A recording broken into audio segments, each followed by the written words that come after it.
Menurut Dr. Andas Jarwanto, skripsi merupakan sebuah karya ilmiah yang disusun oleh seorang mahasiswa program sarjana dari hasil-hasil penelitiannya atas dasar analisis data primer dan atau atas analisis data sekunder.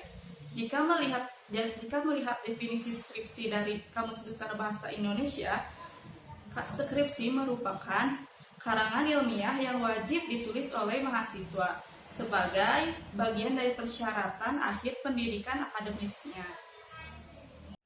Bismillahirrahmanirrahim. Selanjutnya ada fisik skripsi, yaitu yang pertama ada judul, yang kedua ada lembar pengesahan, yang ketiga ada lembar persetujuan penguji, yang keempat ada pernyataan orisinalitas skripsi, yang kelima ada moto apabila diperlukan, yang keenam ada abstrak, yang ketujuh ada kata pengantar, yang kedelapan ada daftar isi, yang kesembilan ada daftar tabel, yang kesepuluh ada daftar gambar, yang kesebelas ada daftar lampiran.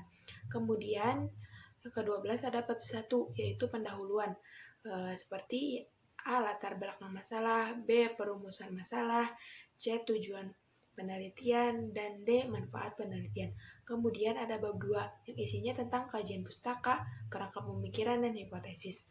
Kemudian ada bab 3, tentang metode penelitian, yaitu yang pertama ada waktu dan tempat penelitian, yang B, metode dan desain penelitian, yang C, populasi dan sampel, yang D, variabel dan parameter penelitian, yang E, instrumen penelitian atau alat dan bahan penelitian, yang F, prosedur pengumpulan data. Selanjutnya ada yang G, teknik analisis data.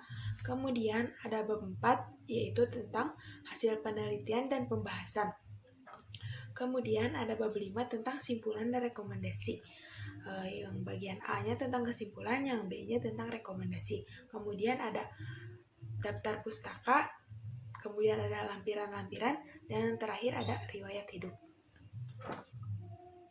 Bismillahirrahmanirrahim. Pembahasan selanjutnya akan disampaikan oleh saya sendiri, yakni Ranti Rahayu. Pembahasan mengenai karakteristik skripsi. Terdapat beberapa hal yang perlu diingat mengenai karakteristik skripsi. Di antaranya ialah yang pertama, skripsi merupakan karya ilmiah, sehingga dalam penelitiannya pun harus memerlukan metode ilmiah. Nah, yang kedua, laporan tertulis dari hasil penelitian mahasiswa terhadap salah satu aspek kehidupan di masyarakat maupun mengenai lingkungan di sekitarnya.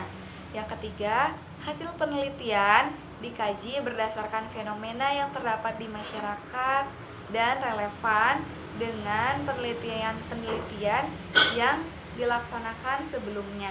Yang keempat, dalam bidang pendidikan atau bagi mahasiswa yang menempuh di jurusan pendidikan atau keguruan, maka karya ilmiahnya ditunjukkan untuk eksplorasi dan pemecahan masalah dalam bidang pendidikan pula.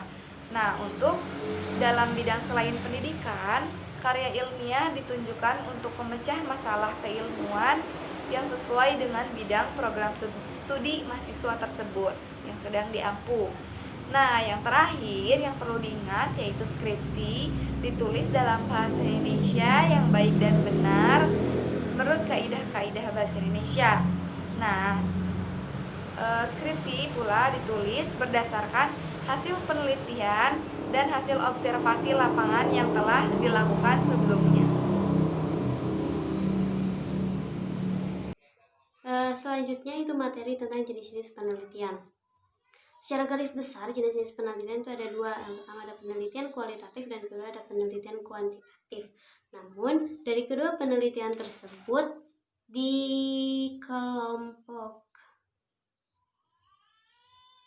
digolongkan menjadi berbagai jenis penelitian. Yang pertama itu ada penelitian eksperimen. Kalau penelitian eksperimen ini merupakan penelitian yang bersifat coba-coba atau menguji sebuah hipotesis atau mengenali hubungan sebab akibat dengan maksud tertentu. Kemudian kedua ada deskriptif. Penelitian deskriptif merupakan jenis penelitian yang dimaksudkan dengan tujuan menggambarkan kejadian-kejadian yang ada dan masih terjadi sampai saat sekarang atau bahkan di masa yang lampau.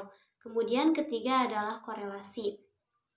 Jenis penelitian korelasi merupakan penelitian yang bertujuan untuk menentukan hubungan antara dua variabel atau lebih. Selanjutnya ada evaluasi. Penelitian tipe evaluasi merupakan sebuah penelitian yang bertujuan untuk mengecek kembali proses berlangsungnya sebuah sistem. Selanjutnya ada simulasi. Penelitian simulasi memiliki sebuah rancangan awal serta kondisi sistem yang telah ditetapkan, sehingga lingkungan pengujian dibuat semirip mungkin dengan kondisi sistemnya. Selanjutnya ada survei. Survei merupakan kegiatan yang mengumpulkan beberapa informasi atau data dalam sebuah populasi atau komunitas yang besar, sehingga data tersebut dapat mewakili keseluruhan populasi tersebut. Selanjutnya ada studi kasus. Studi kasus merupakan penggalian informasi mendalam melalui permasalahan yang ada di sekitar kita.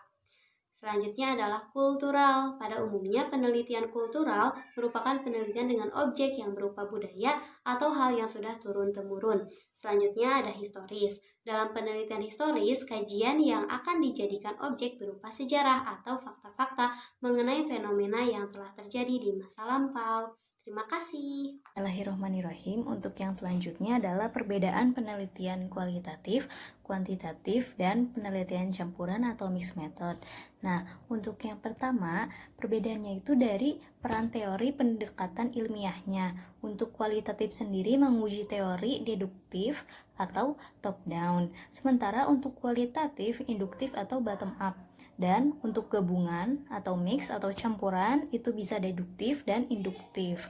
Lalu yang kedua, teori pengetahuan. Dari teori pengetahuannya atau role of knowledge-nya, yang pertama dari kuantitatif sendiri itu mengikuti model natural science. Tetapi untuk yang kualitatif itu interpretatif. Dan selanjutnya, untuk dari gabungan sendiri atau mixed method atau dari campuran adalah mengikuti model natural science atau interpretatif.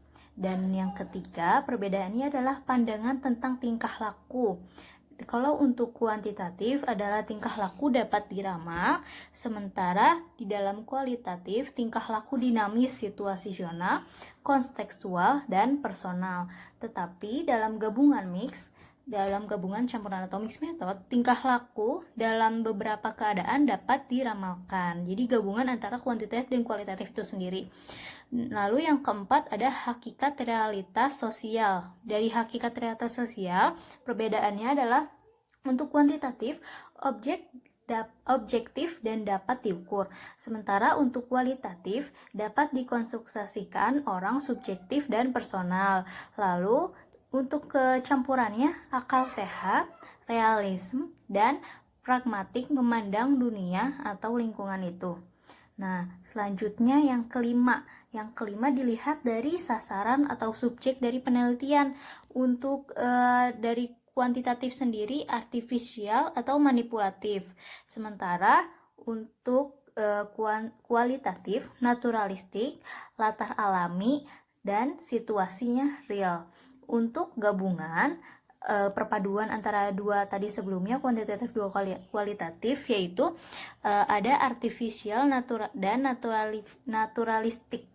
Nah, selanjutnya yang keenam.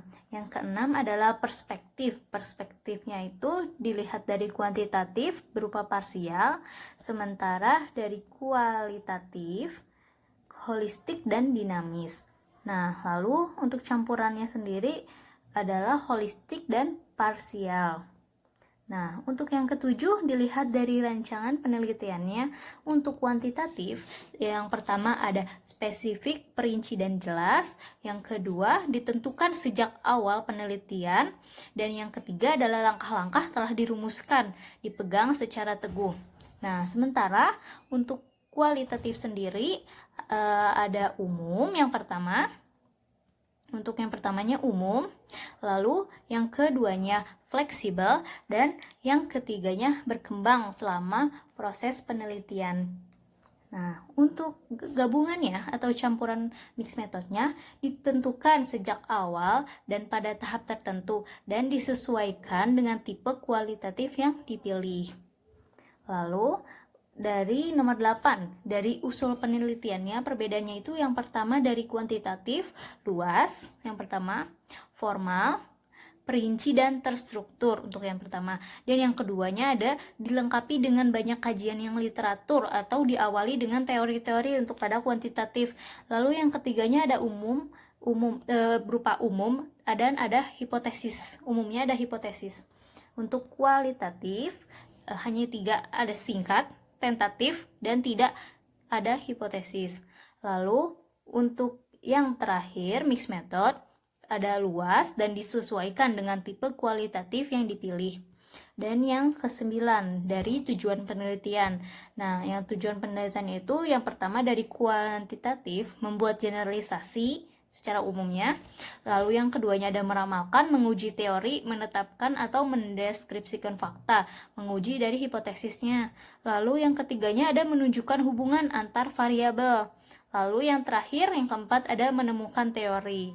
Nah, untuk kualitatif sendiri, yang pertama menggambarkan atau mendeskripsikan realitas sesuai dengan konteksnya.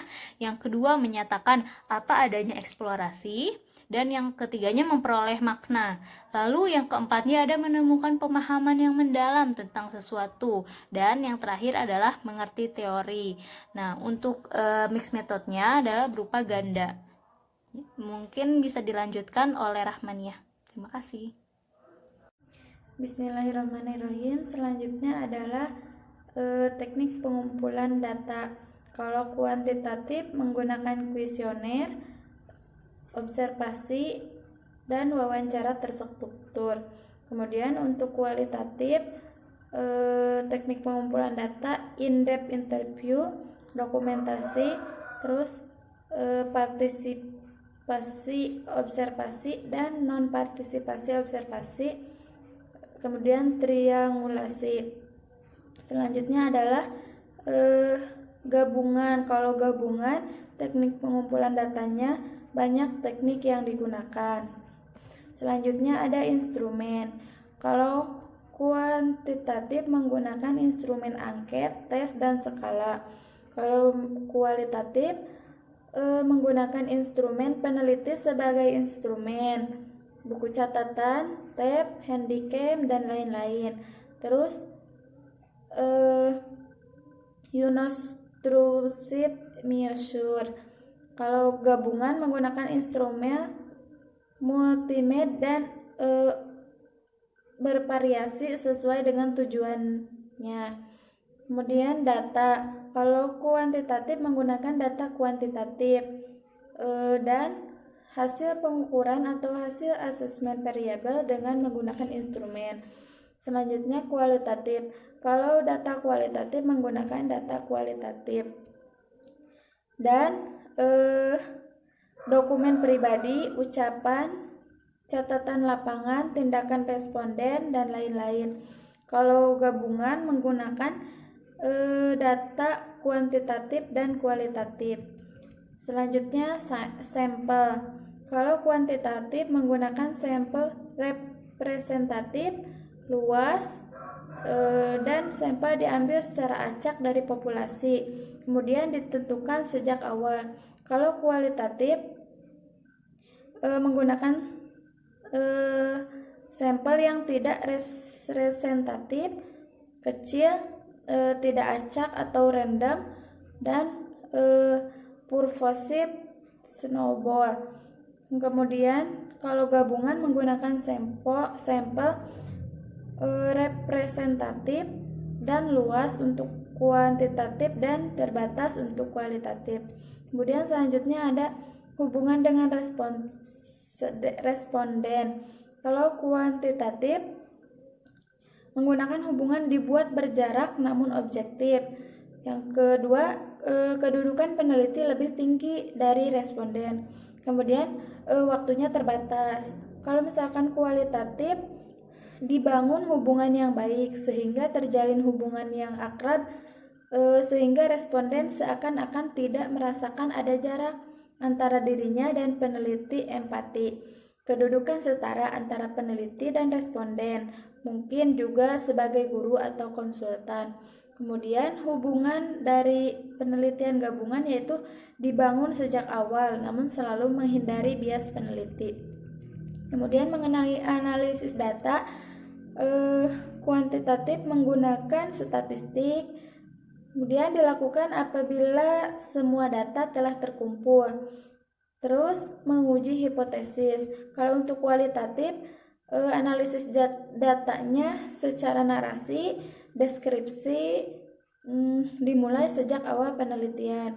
Kemudian penelitian gabungan, analisis datanya kuantitatif dan juga kualitatif.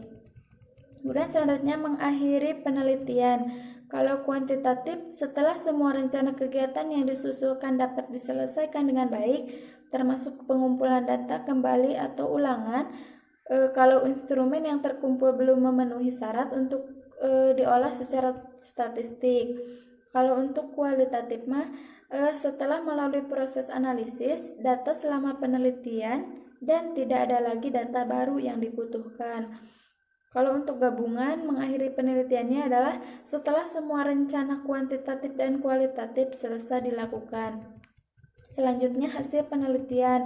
Kalau kuantitatif ditentukan oleh kesohihan atau validitas dan keteradalan atau reliability instrumen penelitian yang digunakan, proses penelitian dan analisis penelitian dan analisis data penelitian dapat mengeneralisir temuan.